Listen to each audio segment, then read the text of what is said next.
Welcome to This Explainer. Every single time you listen to a podcast, watch a video, or just take a call on speakerphone, your device is pulling off this absolutely incredible feat of physics. It's literally turning digital data into physical pushes and pulls of air that your ears can actually understand. Today, we're going to demystify that hidden microscopic magic happening right inside your phone. Let's get right into it. Here is our quick roadmap for today. First, the magic of sound. 2, the anatomy of a speaker. 3, the physics of vibration. 4, shrinking the speaker. And finally, 5, shaping the sound.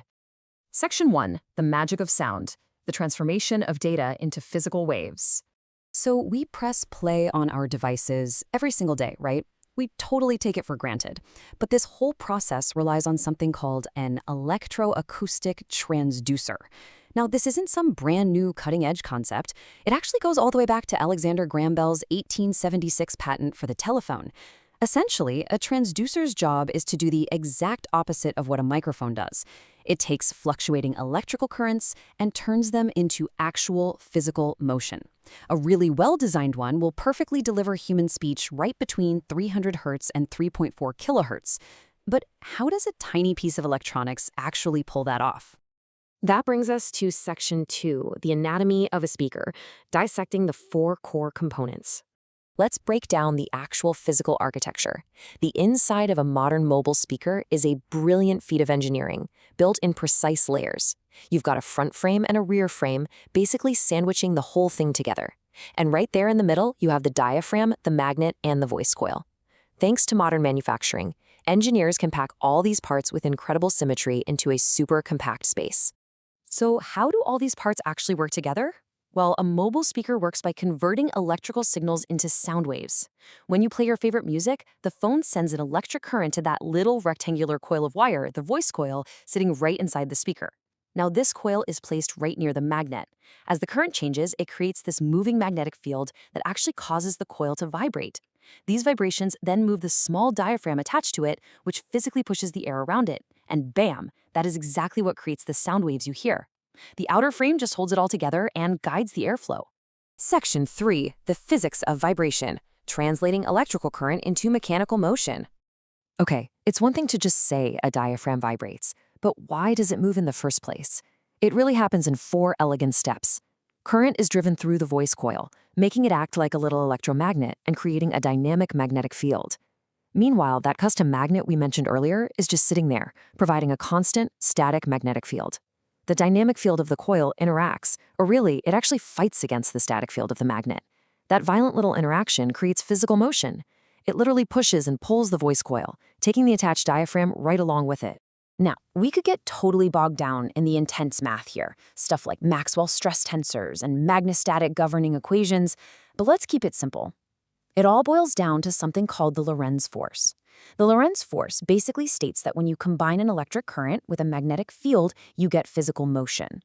It is the invisible hand that physically moves the components inside your phone to pump sound right out into your room. Moving on to Section 4, shrinking the speaker, the engineering challenge of miniaturization. This is where we run into the limits of physics. How on earth do engineers shrink this whole mechanism into the tiny footprint of a smartphone without ruining the sound quality?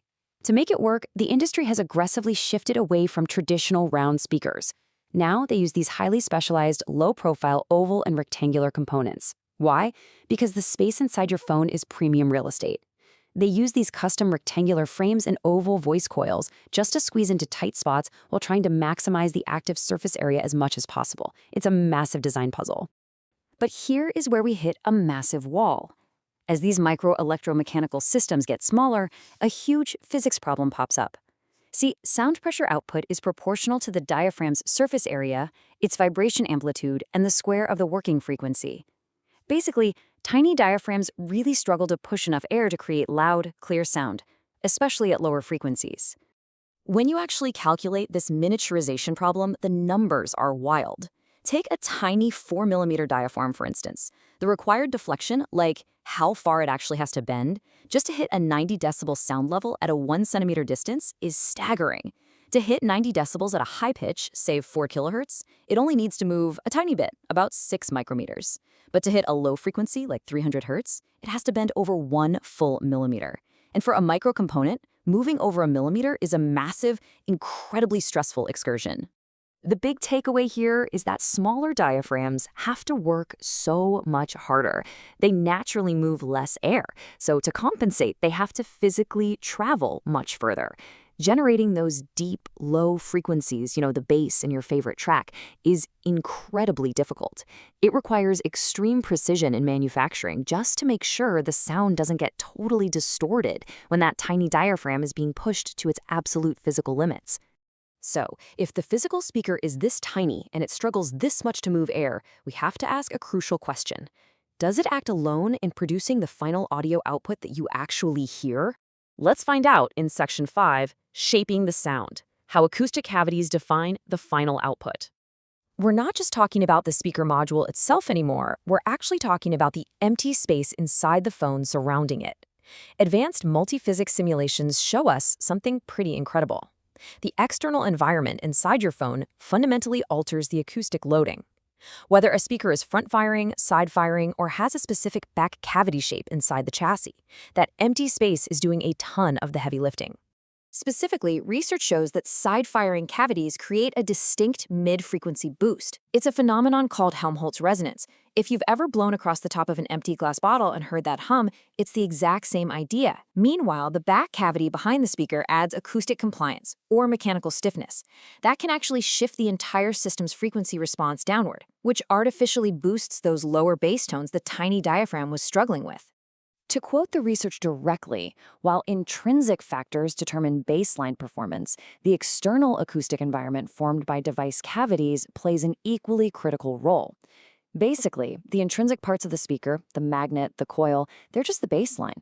The empty space inside the phone itself is a highly engineered instrument shaping exactly what hits your ear. The phone itself is actually the speaker cabinet. It really leaves you to wonder, doesn't it?